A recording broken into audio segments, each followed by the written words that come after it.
Thank Hashem that we're able to learn Torah every day. So we're learning, we should have the Beis Hamikdash immediately. Rolling on Daled Amud Aleph. It's 6 lines down.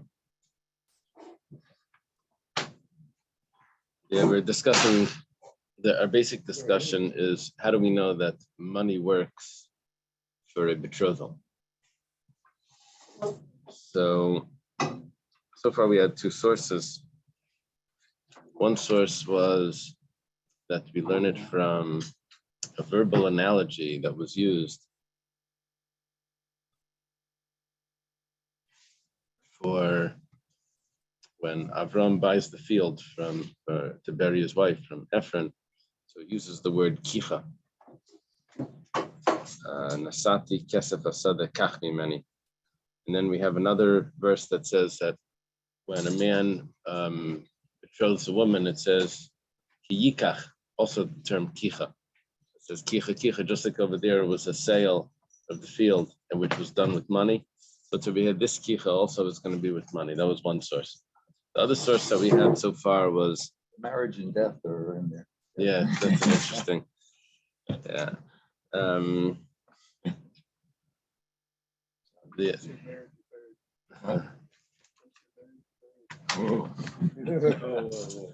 other source that we had was that when a Jewish maidservant goes free, it says that the Jewish girl, she goes free. The slave, Jewish maidservant goes free. So it says she goes free without any money. She doesn't have to pay. The Gemara learns out that when she goes out from the master, she goes out without money. But there's another master that she goes out that is with money. What is that? That's the father. It means when someone marries the girl, she pays money to the father, and that's how that would be a source for 2 things. First of all, that the money goes to the father, and also that there's money that's used in the betrothal. The Gemara says this source that you just told me, that the Jewish maidservant goes free.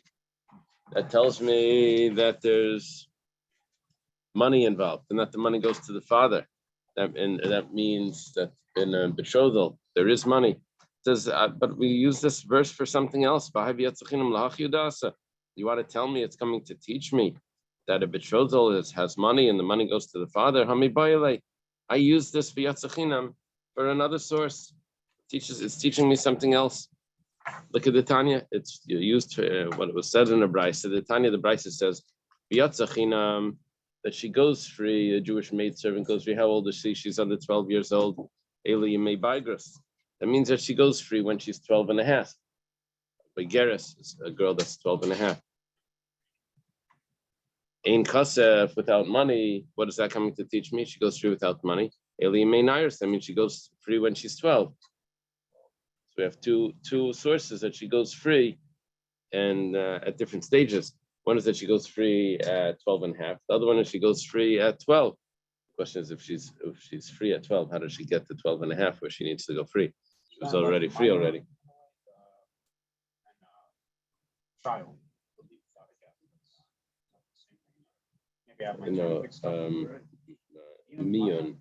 Mian was when she was in a marriage she was married by her brothers, and her mother. Brothers married her off. And she can walk out of that marriage. Here we're talking about that she's a maidservant. The father sold her as a slave girl. And now she's going free because she reached the age of maturity. So she goes free. So we have 2 sources. One, the Yatzachinam, that she goes free from 12 and a half. And when she's 12 and a half, she goes free. And I have another source that she goes free at 12. Yatzachinam Ein Kasef. Now these 2 sources, Yatzachinam and Ein Kasef, is exactly the source that teaches me that when she gets married, the father uses the money that the chassan, right, the man is going to give to the father. So what are you telling me, that this is a source that that marriage is done, betrothal is done with money? This is teaching me something else. I need these psukim to teach me that a slave girl goes free. I've already used these psukim to teach me other things. The way we look at the psukim like a dollar. It says if you're a piece of cake, you can't eat the cake and have it too, right? And once again, You can't spend $1 and still have $1 in your pocket. It's a so if you use the pasuk for one thing, you can't have the pasuk for something that you wanted to use it for. It's finished. Amar Ravina says, "Im kein lemakra ein kasef, my ein kasef, ein kasef laden zavel yesh kasef laden nache." There was no difference in pronunciation there. Ravina says that it could have said the word ein kasef without money. It could have written it without a yud. Why does it say ein kasef with a yud? Word ein with a yud. It's coming to teach me that the father, that extra yud teaches me that the father gets money when he marries off his daughter. I knew who gets the money. The father gets the money. Who taught you that you're allowed to use the word ein with a yud and without a yud, and that's something that you could use? That little yud can make such a big difference. You can teach your whole halachas. It says the Tanya because it was taught in a brisa regarding a woman that was a daughter of a Kohen, that back at home she eats truma. She gets married, she doesn't eat truma because she got married out of the Kohen family. She married into a Yisrael family. So when the husband dies or divorces her, she goes back to her home and she eats truma back in her home. But when does that apply? That's only v'zera einla. That's only if she didn't have children with this man, with this non-Kohen, with this Yisrael. Then she goes back to her family and she'll eat truma because she's back as a single girl back in her house. Ainli Elazara. I would only know that would make a difference if she had children. If she had children with this man, then she doesn't eat truma. Zerazara minayin. Let's say she has grandchildren. It means the children passed away, but she still has a grandchild because the children had a child before they passed away, and then she has it. Maybe she goes back to the parents' house because she doesn't have children. We look at the word ein. It says that she doesn't have children, and we translate it. It says the word ein, that she doesn't have children. The word ein with the aleph means no. There's no children, or not.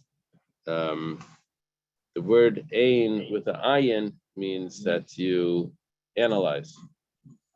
You analyze her, which means what do you analyze? You have to look to see if there's any children that are coming from those children. You see? Examine. Mainly zera kosher. I have another question. I would only think that a legitimate child would stop her from eating truma. In other words, she had a child with this man, with this husband. Zera pasal minayin.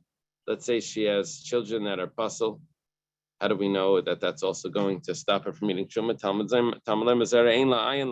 You have to examine. You have to look into it. Basically, what we just learned is that you can take the word ein and you can use it to teach us other things, especially because of that yud. The Gemara says, how do you learn two things from ayin la? One is that a grandchild stops her from eating truma, and the other one is that a mamzer, she had a child, an illegitimate child, that also stops her from eating truma. It says, really, for grandchildren, I don't need a special pasuk for this. Why? Because the bnei banim merim kevanim. Because I already know that grandchildren are considered like children. That's a rule that we have from other places. Gemara Yavamis learns that the whole pasuk is only necessary to teach me that if she had a mamzer child, that child will stop her from going back to her parents' house and eating truma. When it comes to like people that bang, you have to give your grandparents as much privilege as your parents. I think the Gemara, that's actually a Gemara Kiddushin later on. We'll have that. That's good.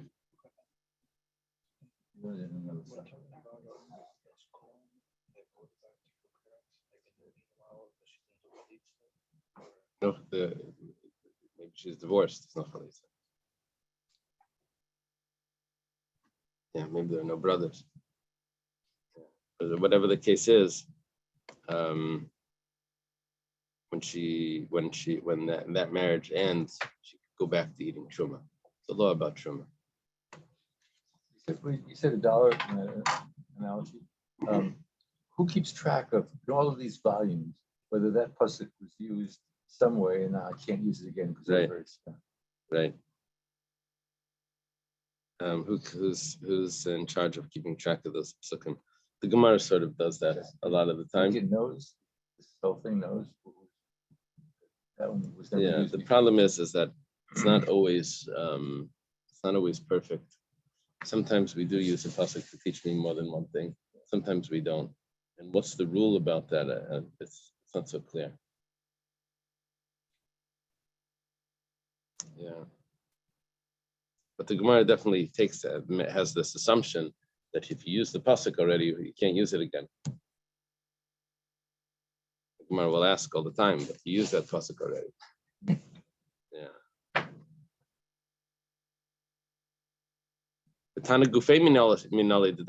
Okay, so you told me that we have a source. We have another Mishnah, another Brisa that uses the word Ein to teach me that I could learn from the word Ein, the Yud from the Ein to teach me something. But how does the Tana know that you're allowed to do that? What's the source? It says Amri, they said like this, Ksiv, me Ein Bilam, me Ein Yavami, like Ksiv B'Yud, Ach, Ksiv B'Yud, Shma Min L'Joshua Dasa. I have two sources in the Torah where the word Ein is written without a Yud. That teaches me that when there is a Yud, it's coming to teach me something extra. So you can write the word Ein without a Yud. Yeah, the modern linguists, they claim that that the language evolved. Originally, they would say it was written without a Yud. Then over time, they added the Yud in to help the vowel, called a mater lectionis, certain certain letters that get added into words that just make them, that just add a space for the vowel. You could, if you have vowels, you don't really need those letters. We call it chaser v'yater. Anyway, they would say that it had to do with time periods of when the word was used, earlier or later. But our Gemara says that no, you see that the word was used without a yud, and you see that some places that it has a yud, it means it's coming to teach us something. Yeah. That's how we go about this. Which is correct. Us, of course. Everything else is speculation. Right.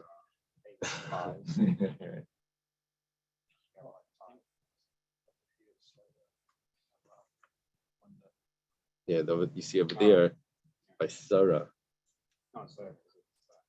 Originally it was Sarai, so it was a different vowel. But theoretically, you could write the name Sarah without a hey.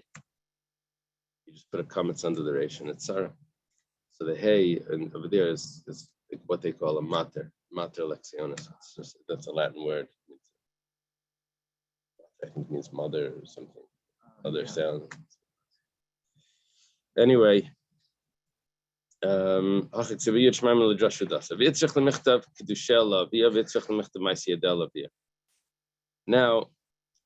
we go back to something that we mentioned yesterday. We had a statement from Rav Huna Amarav. Rav Huna Amarav says, how do we know that when a girl does work, she has an income, that income goes to her father? It says that a man sells his daughter as a slave. He quotes the verse. It says, just like as a slave, the income goes to the master, so too, this girl, her income goes to her father. Okay. So I have a source,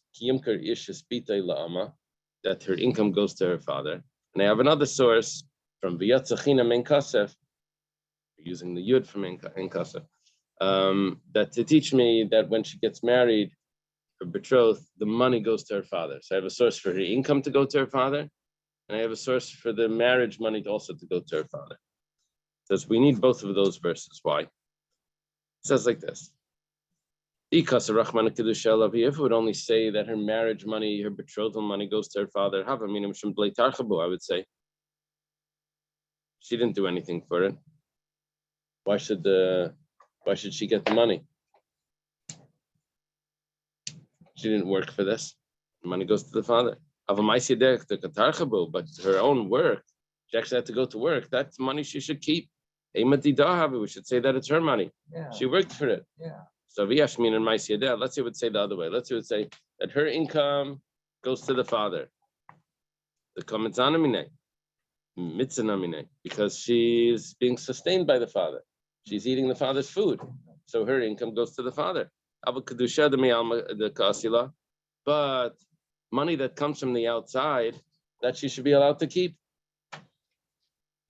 Or the marriage money. It wasn't in exchange for her sustenance. Right. That's just like she found something. Money that comes from the outside, it's not her work, her income goes directly to support the family. But if she gets some other side income that's not directly from her work, so maybe that she should keep. Because she got trust. Betrothed, right? Trust. Say that she should keep it. So I need two verses. Each one tell me one that her father gets her marriage money, and the other one to tell me that her father gets her income. She gets nothing. Right.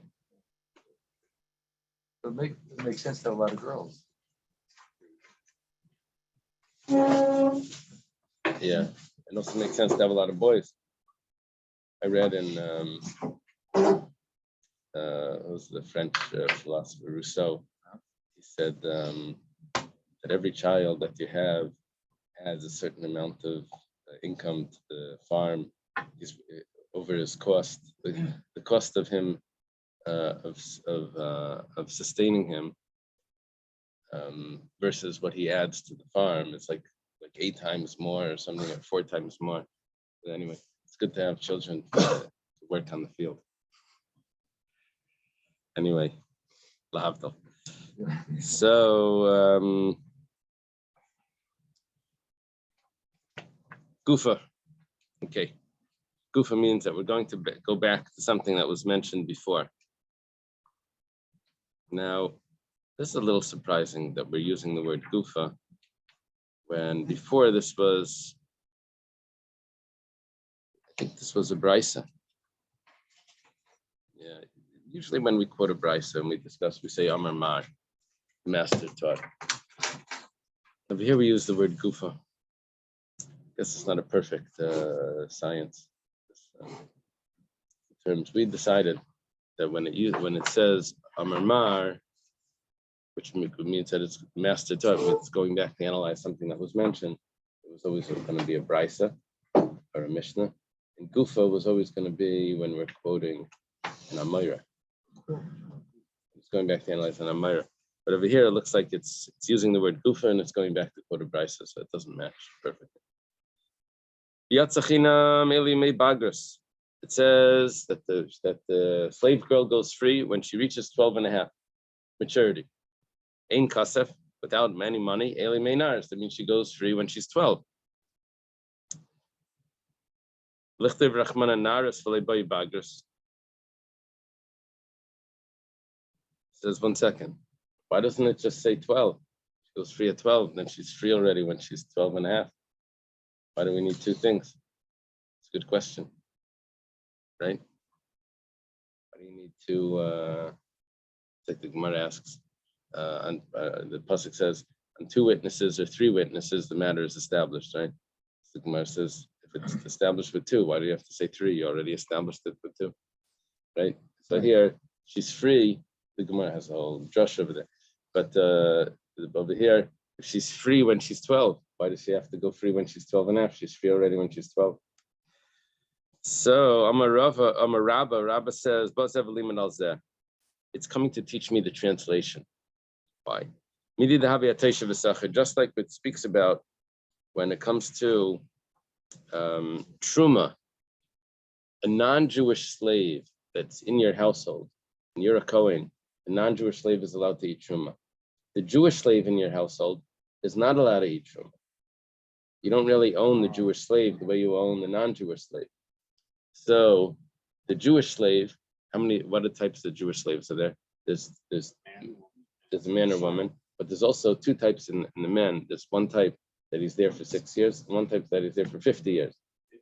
Yeah, because he got his ear pierced and he wanted to stay for longer. So there's the Taishav and the Sacher. Taishav is the one that's there for 50 years, and the Sacher is the one that's there for 6 years. The Tanya was starting in a Brisa. Taishav, the one that's settled in, Zekani Kinyan Olam. This is the one that's acquired forever. Forever in the Gemara means 50 years. It's acquired for 50 years. That's the one that had his ears pierced. Is that the same in Nazir Olam? Yeah, I don't think so. I think Nazir Olam was forever. That's right. Yeah. Like in prison, a life sentence is not going to have life sentence. What is a life sentence in prison? It's like 20. Uh-huh. 20. How many times of your life? Like, Here's your guy is called what? Taishav. It's called, and we usually call him a nirtza. Nirtza meant that nirtza with the ayin, that his ear was pierced. With the nirtza is with the all. Ah. But if he gets pierced, let's say a year before Yovel, then I think does he he go goes free. free? I think so. I Yeah, think so it was he has done his Right. 50-year thing. Right. So it could be 20 years, it could be 5 years. Right. Yeah.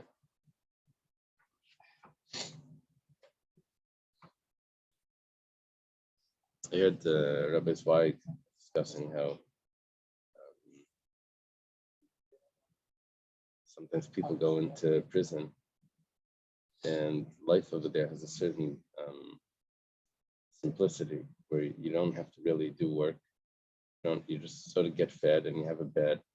And when they get set free, they want to go back to prison because they had that comfort, sort of like that. So they do some little crime to get them back in. They should be able to. Anyway, he was saying about the Eved, the slave, that he wants to go back to the master. He calls him Avadei La'olam. He's always a slave, even though it's really only 50 years. But it's really the mentality of the slave that he doesn't want to have that own, to get out and do work, to take on life and all of that. It's a mindset. Sounds like the way Israel is.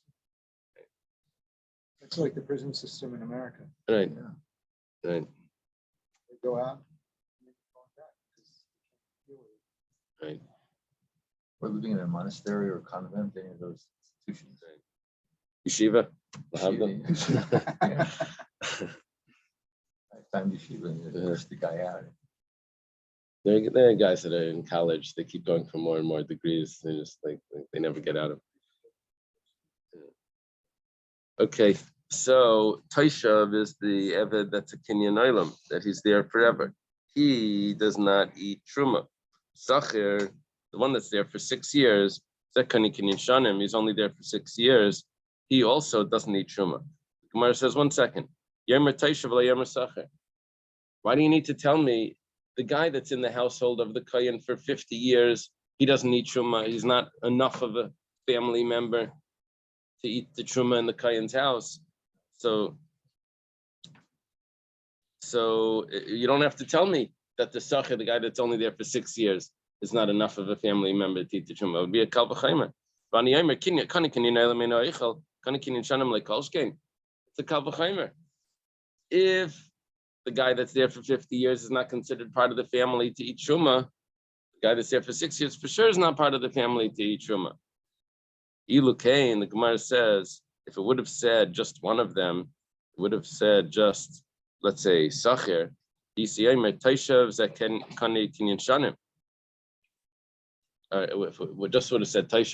just would have said Taishav, I would have said that Taishav means not the 50-year guy, it would mean the 6-year guy.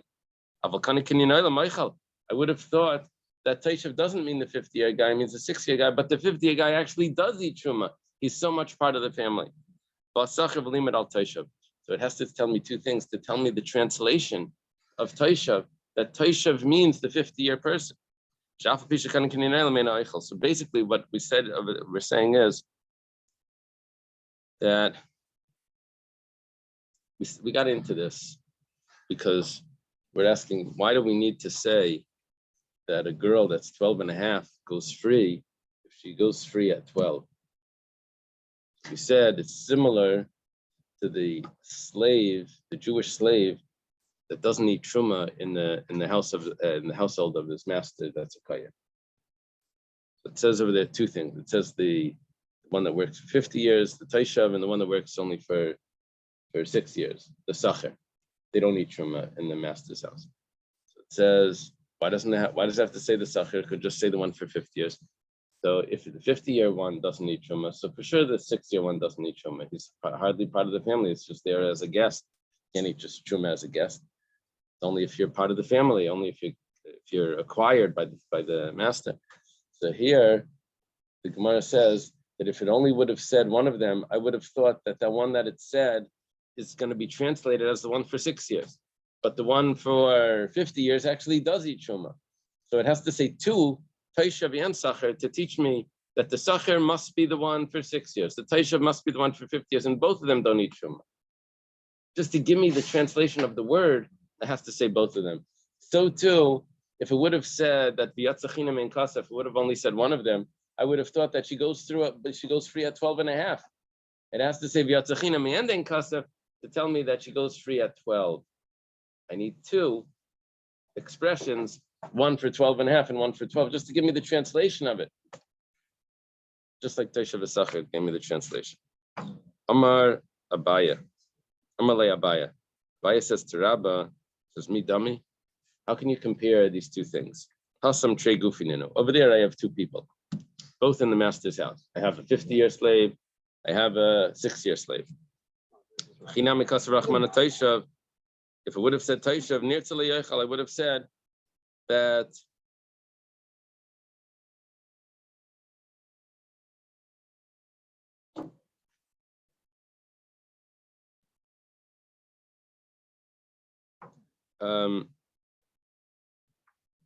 I could say like this, that it says Taishav is the one for 50 years, and he doesn't eat. And then it says the sacher. Then it says the sacher. That's the 6-year one. He doesn't eat. Now, really, should have a kal v'chaimer for that. Abaya says, but so what? The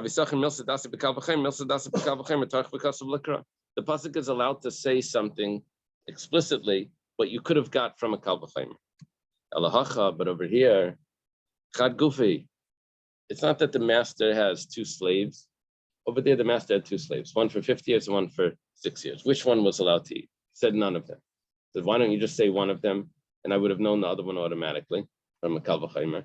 It says, well, the pasuk sometimes writes even something that you could have got from a kal v'chaimer. It spells it out in the pasuk. Okay, but over here, I'm only dealing with one slave, with one maidservant. She is turning 12. I don't have two maidservants, one that's turning 12 and one that's turning 12 and a half. I only have one maidservant. And when she turns 12, she's free. If she goes free when she's 12, what's she doing there when she's 12 and a half? I only have one, it's only one slave. So why does it have to say two? Abaya says, the islandess. We're talking about maturity of an islandess. See, what happens is, I'd like to read the notes on Koran on this, but apparently the islandess she's a woman that doesn't have secondary sexual features. So, the breasts and the voice and other things.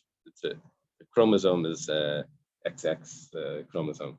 She's a girl, but she doesn't have, see what it says. She's sexually underdeveloped.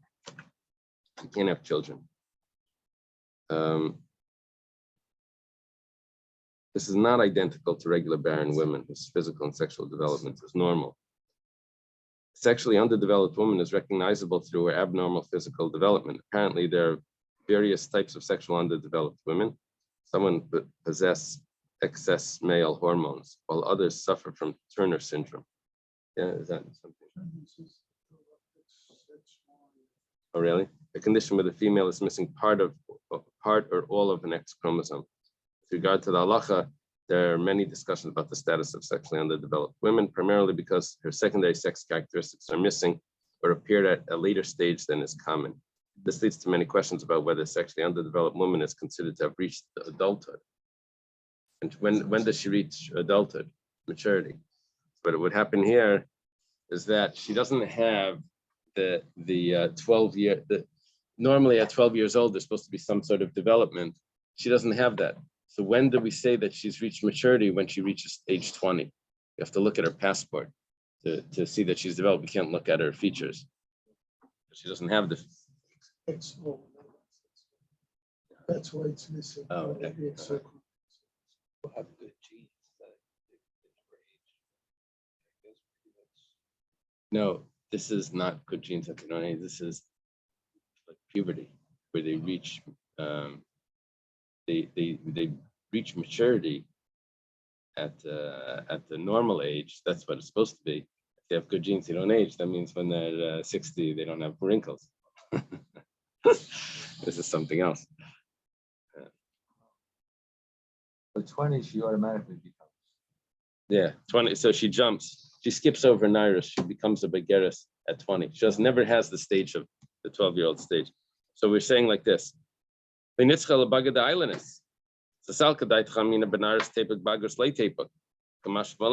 see, since she never had the 12-year-old stage, that the first stage of, we're calling it 12 years old, but it's probably actually some sort of development there. Since she doesn't have that development, so she's still there until she's 19, until she's 20. She's still by the master. And when she becomes a Baigeris at 20 years old,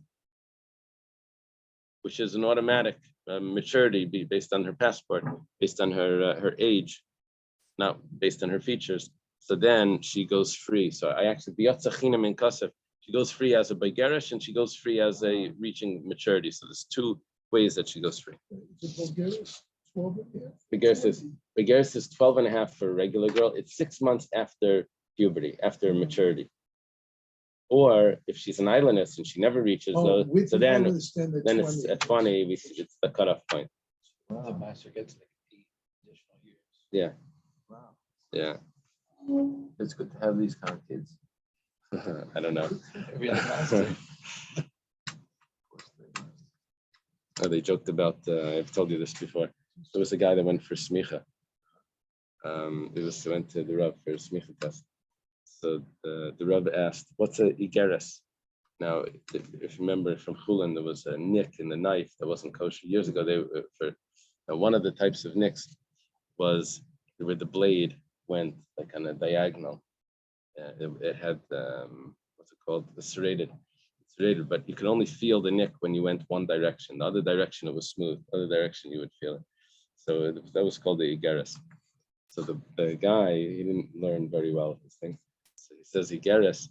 He says that's a girl that's 12 and a half. That's a baigeres. So anyway, so the rabbi said, oh, so what's a baigeres? So he went on to something else. Baigeres is something else. So there's all the details of this. And in the end, so he says, so what's that? So he said he did to something else, kept making like one off, a mistake. He's always one off. At the end, the rabbi says, okay, I'm not giving you smicha. So he says, why? I just didn't know one thing. The last question is the only one. The rest I gave answers. Okay. So Maskefla Mar Baravashi has a question. Balav kal v'chaimeru. Shouldn't this be a kal v'chaimer? Which means basically that why do I need a verse? Ma simanim, when it comes to simanim, which means maturity, right? Puberty or maturity. Doesn't go out of her father's house automatically just because of maturity. But she does go free from the master. Bagras. When it comes to Bagras, which is either the 20 years old or 6 months after, that she goes out of her father's house, which means at that point the father can't even marry her off. Is it not a kal v'chaimer that she goes out of the master's house? Why do I need a pasuk to teach me that? Mar Baravashi says, it's not coming to tell me that she goes free when she's 20 years old. It's coming to tell me that you can actually sell an islandess as a slave, that the father can sell this girl. I could have thought that maybe not. Sal could have entered my mind to say, only a girl that's going to reach maturity is considered a real sale. But you can't even sell a girl that isn't going to reach maturity. Could have thought that it's not even a valid sale in the first place. So Kamash Malan, it comes to teach us that even such a girl can be sold. And the fact that she goes free, that I would have understood anyway. Gemara asks, Lamar Baravashi, the Amar Balav Kal V'chaymer. What was Mar Baravashi's question? He says it's a Kal V'chaymer. What do I need the pasuk for? Kal V'chaymer, the for shiori. Remember the Kal V'chaymer? Know what a Kal V'chaymer is? Kal V'chaymer is a type of logic. It goes like this: that if a strong person, if a weak person can pick up 10 pounds, so a stronger person for sure can pick up 10 pounds. Right? It's logic. It's a type of logic. Huh? It must be equal C. Yeah, sort of. So we're saying like this: if that level of maturity called Bagras takes her out of her father's house, and so that level of maturity for sure should take her out of the slave, the master's house. So we said, why does it have to say it? So Ramar Baravashi gives us another answer. Gemara says, but so what? That you had a Kal V'chaymer. But the pasuk is allowed to say something, even though there is a Kal V'chaymer, even though I could have understood it because of this Kal V'chaymer, because this for sure. The pasuk could still spell it out. So what else is it? Now, even though that rule that you're trying to teach, I could have understood it without the pasuk saying it, because I could have gotten it through a Kal V'chaymer. But you mentioned before that even if you could have gotten it through a Kal V'chaymer, sometimes the pasuk will still say it. That's only if you don't have another answer. The pasuk will say it. But if you do have another answer, you look for another answer. You don't jump to say that the Torah says things that are unnecessary. You could say that the Torah will spell it out, even though I could have understood it from a Kal V'chaymer, but that's only if you didn't try to get other answers. That's only if you tried to get other answers and they weren't there. But first, you have to try to get other answers, and over here we did get another answer. Tana Maisila Mihacha. The Tana learns it from here, that the father gets the money. The Tanya Kiyika Chijisha. We have I'm sorry, you're supposed to read it like this. The Tana Maisila Mihacha. But we have another brisa, another source, or maybe our Mishnah, that learns it from another source, not from V'yatzachinam, that the father gets the money. The Tanya, we have the brisa that says, when a man marries a woman and he lives with her, and if he doesn't find favor in her eyes because he found in her sexual misconduct, so he writes her a bill of divorce, right? And she goes and she gets married to another man afterwards. So that's that verse.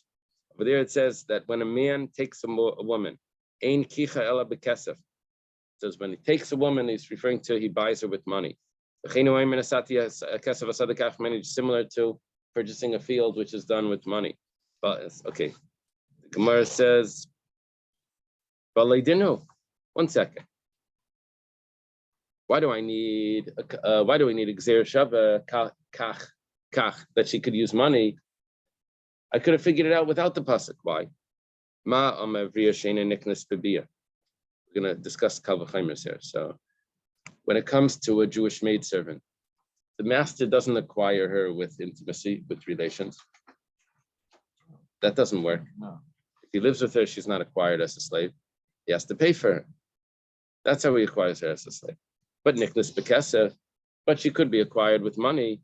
So zusha niknas bebiya. A man that could acquire his wife with intimacy in addition to Mekesa, for sure he should be allowed to acquire her with money. Why do I need a verse to tell me that money works? I could tell you logically that money should work, because where intimacy doesn't work, money works. Where intimacy does work, for sure money should work. It's like if the weak man can pick up 10 pounds, the money works even where intimacy doesn't. The weak can pick up 10. For sure, the strong person can pick up 10 pounds. Where intimacy works, for sure, money should work. Where it says it's not a good Kal V'chaymer because Yavama Techia. What about the Yavama, the levirate marriage? Sheniknas b'biyavein niknas b'kesef. Over there, you see clearly that intimacy works and money does not work. No. So you can't tell me automatically if intimacy works and money should work, because you have an example where intimacy works and money doesn't work. Mali Yavama sheniknas b'shtar, timer bezushnik b'shtar. Says, but you can't use the Yavama to mess up the Kal V'chaimer, because the Yavama can't use a document. It's only intimacy. But over here, a document works. So take the Yavama out of the equation. Well, what am I left with? I'm left with the Kal V'chaimer. That the Kal V'chaimer showing. And then the pasuk says, Tamalem Yikachish. Why do I need the pasuk? Asila. You told me that you have a Kal V'chaimer. Now, the Gemara could say that even though there's a Kal V'chaimer, but the Torah writes it, but we try to look for an answer for that. Amar Ravashi says, Mishum Dikla Mimra Mi'ikara Dedina Pircha, because the basis of the whole Kal V'chaimer is problematic. Where what are you going to bring this Kal V'chaimer from? You're going to bring it from the maidservant. The Amma Avriya doesn't go free. The Amma Avriya goes free with money. So maybe that's why she's acquired with money. But this woman, when she's getting married, she doesn't go free from the marriage by paying herself, by buying out her husband. She has to go free with a divorce document. So you can't learn from the Amma Avriya that she should be acquired with money. The Amma Avriya goes free with money, she's acquired with money. So there's another factor there that tells me why money works. That's why we need the pasuk to teach me that she gets married with money. I wouldn't have known it from a Kal V'chaimer, from Amma Avriya, which is the Jewish maidservant. Now I need both ways of knowing that money is used in the marriage. I have v'yatzachinam, that she goes free from that master without money, but from the other master, which means from her husband, from the father, I'm sorry, she goes free with, she gets married with money. That was one source, that betrothal is with money. The other source is the verbal analogy from the field. Because Rachmana Kikach, if it would only say Kikach, which is the verbal analogy, have a meaning Kiddushin, Diavlabal Tidahab. I would say that Kiddushin that the husband gives her should belong to her. I know that money is used, but I don't know that it goes to the father. I would say it goes to her. Because Rachmana V'Yatzachinam, Yatzachinam tells me that it goes to the father. Because Rachmana V'Yatzachinam, if it tells me Yatzachinam, Hava Mina Hechadiyav Ihi. I would only think that I know there needs to be money, but I don't know that it's him giving her the money. I could have thought that it's her giving him the money. It's a modern sort of ceremony where they, they double rings or something. I could have thought that I know there needs to be money, but I don't know which way the money has to go. It has to. So it says when he takes, not when she takes. Okay, there needs to be money, but it needs to be going from the husband to the girl or to her father, but going in that direction. Let's leave it over here. Continue. That's what Hashem tomorrow. Up to Vala. Wow. Okay, have a good day, everyone. Remember tonight. Kiddushin Tov. Good month. Remember tonight is the Siyum up here for Masechta Gittin. And after Ma'ariv. The Ma'ariv is going to be upstairs because there's an event downstairs. So yeah, tonight, and then we'll have a Siyum, and Jeff will be doing the Siyum. Yo, Jeff.